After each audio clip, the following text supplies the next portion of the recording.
Hey, good morning, everybody. You're back with the crew.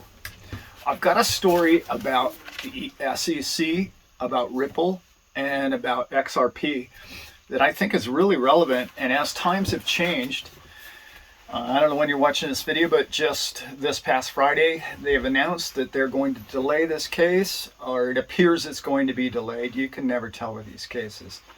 That's kind of bad news for XRP holders. However, I'm going to tell a little story about what my inside interactions and dealings with the SEC on a personal level were.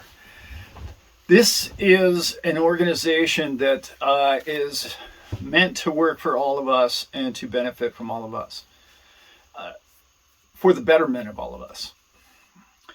It's got political ramifications running all through it, and as we know. But my interaction goes way, way back when. When I was an aspiring young stockbroker, I worked for a firm for a little while, well, as long as it existed, called Remington Securities in a very small town. And we sold REITs. If you don't know what those are, they're real estate investment. They're like a trust, but they're very, they're tough to get into and they're tough to get out of. And that's what this story about my dealings with the SEC was about. We were selling these REITs, completely legitimate, having a great time, doing our stuff. I was a pretty young man at the time. Everything was going great. And we'd sold one to this gentleman, and he had decided he'd had enough of it, wherein clearly in the contract it was a 7-year minimum on these, and that he couldn't pull any money out without a 30% deduction on his initial investment. He didn't want any part of that. And turns out his brother was the DA. Fine. Yeah. Probably should have known that before we sold it to him, I guess, but didn't. But we weren't doing anything wrong, and we weren't ashamed of anything we did. Those were the laws. That was the contract. We had 23 counts thrown against us. This is a town of very small, 4,000 people. On the front page, there were 23 counts against Remington Securities. Everybody who knew me, that knew I worked there, looked at me differently. And it was really, it was brutal. I mean, it was a tough time, as you can imagine. And then all the other investors were like, oh, it's a scam. I've got to get out. Well, the first thing you do when you're a brokerage is you call the SEC. And they come to help you out as best they can. Well, that's what happened. They flew 2 attorneys out, 3-piece suit in this small town in the middle of nowhere. And they were the most serious. Anybody that's ever been through a deposition, this was hours. It was 2 hours in the late morning and 2 hours in the middle afternoon. They interrogated us. It wasn't fun, friendly.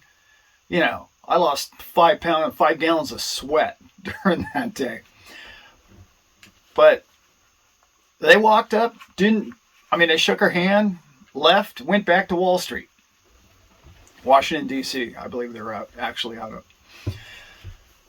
So we didn't hear anything. How'd we do? They don't tell you anything. They don't tell you a thing. They took all of our documents. We had stacks of paperwork that we'd done. Dotted all the I's, crossed all the T's. So 3 days before the trial, they show up to represent us. That was part of their deal, right? One of the things, when you're a broker, that you'll always be represented by the SEC. It's part of being a broker. But so they show up laughing, giggling, completely different people. Just like, who are these guys? Same 2 guys. Hey, Allan, how you been? What's going on? Good to see you. Hey, let's go out to dinner tonight. And I'm so puckered up. I have to testify in front of court and in front of people that I know, and I know everybody in this small town, and it was crazy. So, long about lunchtime, I'm trying to remember the story. This is a 30-year-old story. Long about lunchtime, I'm just terrified because I'm supposed to testify later that afternoon. We're getting our tails handed to us, just annihilated by this DA. You know, if you didn't know any better, you'd think I was the worst person that ever was born, according to this DA. We go, you know, come on, let's go have a beer and have a burger for lunch. You know, it's lunch break. And I'm looking at him, how can you eat? I'm like dying here, man. And he's like, the both of them look at each other and they just started smiling and they said, let me explain something to the both of you, because we were both puckered up. Let me explain something to the both of you. And they look around and they're like, we're alone. This case is not in jeopardy of a verdict. There's absolutely no way we lose this case. Do you understand that? You do understand that, right? Like, this guy has nothing. He has accusations. He has nothing. You have all your paperwork. You never cheated anybody. The money is still there. Wait, we would have this courtroom's tail if the verdict was any other way than the way we see this case going. In fact, we think we're going to be on a plane by 4 o'clock this afternoon. And I thought to myself, wow, this guy, he either really knows what he's doing or he has no clue what a small town judge is like. Well, it wasn't that afternoon, but it was about 9 o'clock, right after, about 10 o'clock the following morning. The gavel went down. We were cleared of all 23 charges. Crazy. Now, the sad part for me about that story is that in the local paper, it wasn't front page, it cleared of all 23 charges. In the very, very, very back in tiny little print, cleared of all 23 charges. That's how the media works, right? And it was tough. It was tough. The business was never the same. Tried to save it, couldn't. It destroyed us. Didn't destroy me. I didn't personally have much in it. I was a young broker at the time. How does that relate to what happened just recently about the delay of the trial for the SEC case and Ripple? It relates like this. The outcome of this trial is not in jeopardy. It's simply not in jeopardy. The verdict has already been agreed upon. How do I know that? I don't. I can't prove any of that. But what I can tell you is that you look at Reggie Middleton's case, the Veritasium, you look at what's going on right now with Library, they don't have, that's not skin in the game for the SEC or bankers or Wall Street for them. And you notice how they really went after Reggie Middleton and they really went after him and they just slanderous what they did in a lot of different ways. Borderline racism in some areas if you read the transcripts to the trial. It was a tough deal for Reggie and he's come out on top, thankfully, and I think Reggie's life is going to be just fine if you know anything about Veritasium. So how does this relate to an XRP holder?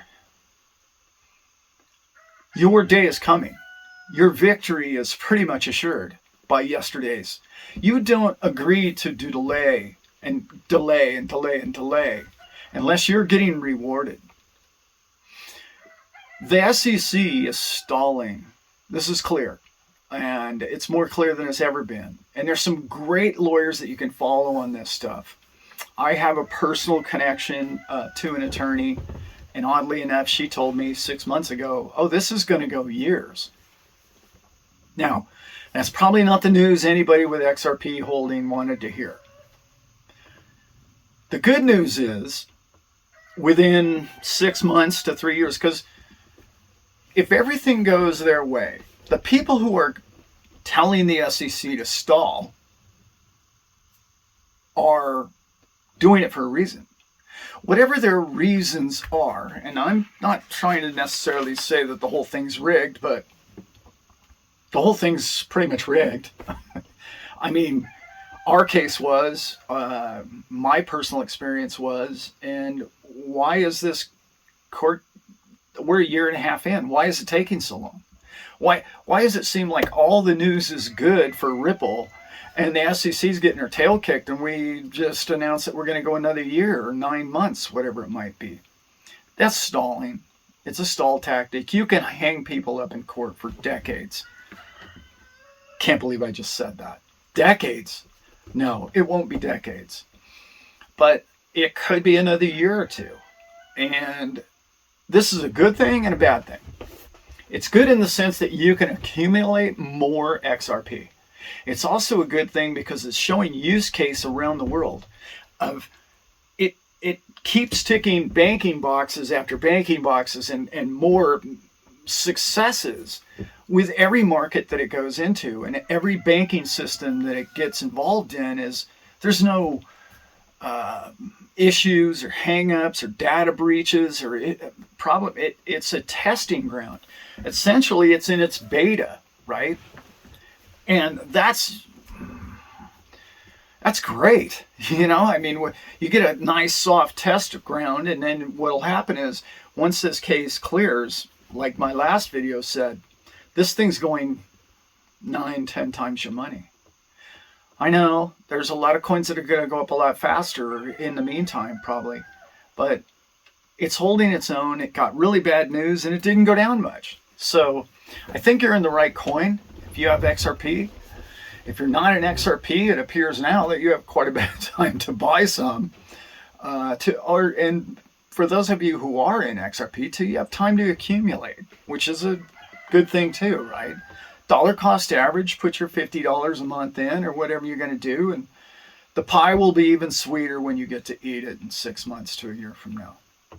I wanted to tell that little story because it keeps popping up into my mind every time I hear, you know, Hogan and these other attorneys who are really doing a great job following this case, and he's funny on top of it.